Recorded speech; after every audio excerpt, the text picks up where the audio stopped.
As a lawyer who's handled medical malpractice cases in New York, you learn one thing very quickly. Unfortunately, in this country, the practice of medicine has become a business. And too many people don't get the care that they're supposed to get. And it's not only doctors who do something wrong. Very often it's endemic to the system. It's part of our system. You have hospitals that can't handle the load. And I had a case once, and I'm convinced to this day, it was a case involving a child who was brain damaged at birth.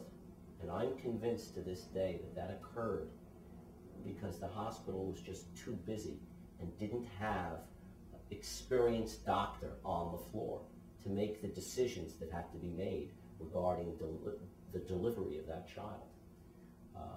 I handled that case for many years. What was interesting about it to me, and something that, maybe it's important why clients should think of this firm, is what we did when we handled that case. Because back then, this firm was a different kind of firm. And we didn't do our own medical malpractice. We allowed other attorneys to do it. And we brought in people who I considered experts. The reason, by the way, that I did that is back then, I didn't consider us great yet at medical malpractice. And I wasn't going to do it unless I was great at it. So I gave it out to people who I considered great. And no one wanted the case. Everybody told me there's no case here. And I just looked at it and I said, something's wrong, that can't be right.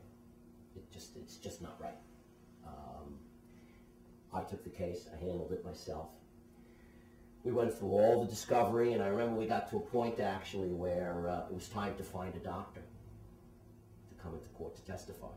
And I was having the darndest time. I couldn't get a doctor to testify. I finally found one doctor that was willing to be helpful, but not in the specialty I needed, and he helped me find another doctor. And eventually the case did come to court, and I got the client a very nice settlement. I remember why I actually got that case settled. I was standing there in the courthouse, and the lawyer was coming up to me and arguing with me. They didn't want to settle the case with me.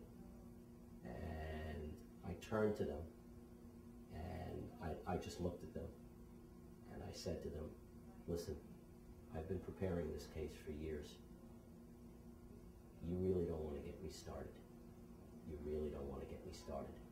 This child is brain damaged, and make no mistake about it, at the end of this trial, I am going to win. Make no mistake about it. And I went on, and I was talking to them, and I was talking to them about the kid. And I had only seen her once, because it was so difficult to bring her into the office, but I had a very vivid recollection. And as I was talking to the lawyer about it, and about how horrible this child's life is, I started to look down, and my eyes started to well up a little with tears. I didn't cry, but you could see the glaze come over my eyes.